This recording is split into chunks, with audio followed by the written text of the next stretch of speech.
በአማራ ክልል ያለው ግጭት ሰሞኑን ተባብሷል። ዶክተር ደሳለኝ ጫኔ በፓርላማ ንግግራቸው ኢህአዴግ ግን አምባገነን፣ ብልጽግና ግን ደግሞ የሙሉ ጊዜ ጦርነት ጠማቂ አገዛዝ ሲሉ ተናግረዋል። ጠቅላይ ሚኒስትር ዶክተር አብይ አህመድ መልስ ሰጥተዋል። ጠቅላይ ሚኒስትር ዶክተር አብይ አህመድ ኢትዮጵያ ኤርትራን የመውረር ፍላጎት እንደሌላት ተናገሩ። በሚቀጥሉት 6 ወራት ውስጥ የህዳሴን ግድብ ሪቫን እንቆርጣለን ሲሉ ጠቅላይ ሚኒስትር አብይ አህመድ ተናግረዋል። ከዚህ በፊት ተስፋን ቆርጥም ሪባን ቆርጣለን እንጂ ሲሉም መደመጣቸው ይታወሳል። ይህ አምሃሪክ ኢንሳይደር ነው። የተሟላ የሀገር ውስጥና ዓለም አቀፍ መረጃዎችን በተመጠነ ጊዜ ገረፍ ያሉ ዜናዎችን የምታገኙበት። አብራችሁን ቆዩ። ተጨማሪ መረጃዎችን ለማግኘት ሰብስክራይብ፣ ኮመንትና ላይክ ያድርጉ። ሰሞኑን በአማራ ክልል ግጭት ተባብሷል። በአማራ ክልል መንግስት የጸጥታ ኃይሎችና በፋኖ ታጣቂዎች መካከል ያለው ግጭት ተባብሷል።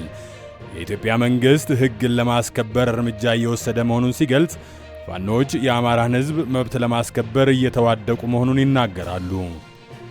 መንግስት የጸጥታ መደፍረስን ለመከላከልና የሕግ የበላይነትን ለማረጋገጥ እየሰራ መሆኑን ሲገልጽ፣ ፋኖች በፖለቲካ እስረኞች፣ በአማራ ላይ በሚደርሱ የድሮን ጥቃቶች፣ የመንግስት የኢኮኖሚ ፖሊሲዎችና ሌሎች የሰብአዊ መብት ጥሰቶች ላይ መንግስት የአማራን ህዝብ እየበደለ ነው ይላሉ።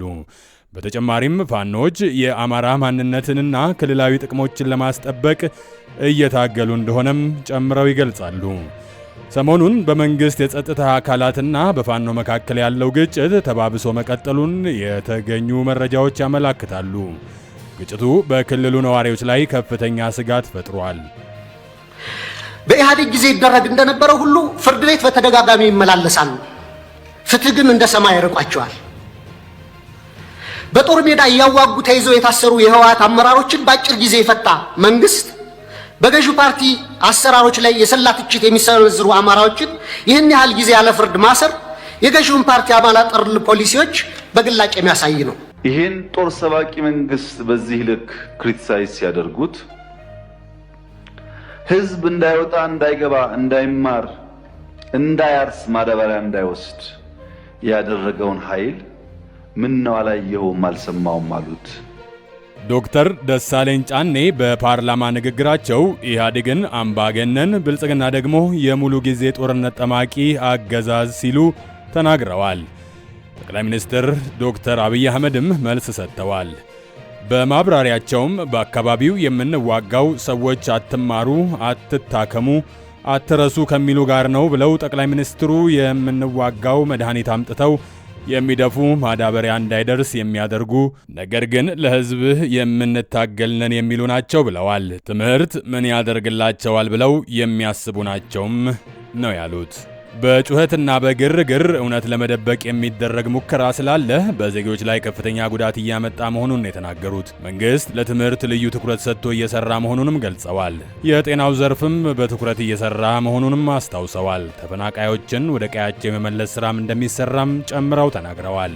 ጠቅላይ ሚኒስትር አብይ አህመድ የህዝብ ተወካዮች ምክር ቤት አባላት ላቀረቡላቸው ጥያቄዎችና አስተያየቶች በሰጡት ምላሽ መንግስት ለሰላም ቅድሚያ እንደሚሰጥና ግጭቶችን በውይይት ለመፍታት ቁርጠኛ መሆኑን አጽንኦት ሰጥተው ተናግረዋል። ጠቅላይ ሚኒስትሩ በንግግራቸው ሰላም እጅግ ውድ ዋጋ ያለው መሆኑን በመግለጽ መንግስታቸው ሰላምን ለማስፈን የተለያዩ ጥረቶችን እያደረገ መሆኑንም አስረድተዋል። ግጭቶችን ለመፍታት ውይይትና ድርድር አማራጭ የሌለው መንገድ መሆኑንም ጠቁመዋል። በተጨማሪም በሀገሪቱ ውስጥ ያሉትን የፖለቲካ ስብራቶች ለመፍታት መንግስት እየሰራ መሆኑን ገልጸዋል።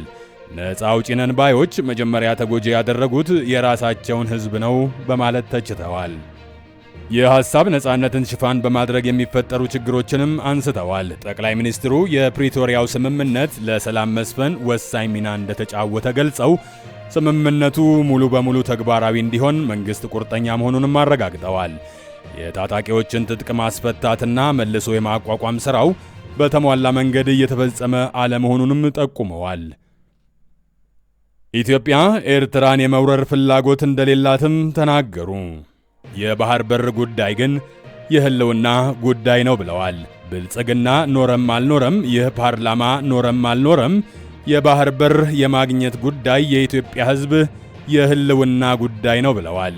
ብዙ የህዝብ ቁጥር ያላት ሀገር ከ40 እስከ 50 ኪሎ ሜትር ርቀት ላይ ያለ የባህር በር ሊነፈጋት አይገባም ብለዋል። ከኤርትራ ጋር ወደ ጦርነት አንገባም ያሉት ጠቅላይ ሚኒስትሩ ኢትዮጵያ የባህር በር እንዲኖራት ከኤርትራ ጋር ውይይት ነው የሚያስፈልገውም ብለዋል።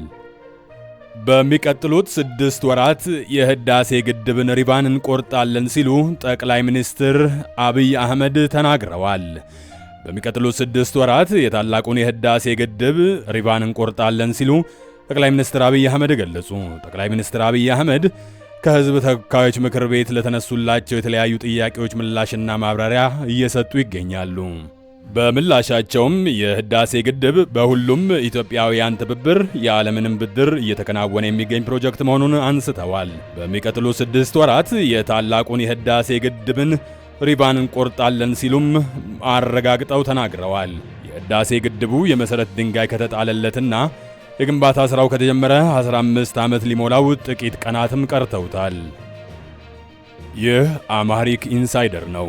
ውድና የተከበራችሁ የቻናላችን ተከታታዮች በቀጣይ በሌላና ዕለታዊ ትኩስ መረጃዎች ተመልሰን እስክንገናኝ ቸር ያቆየን።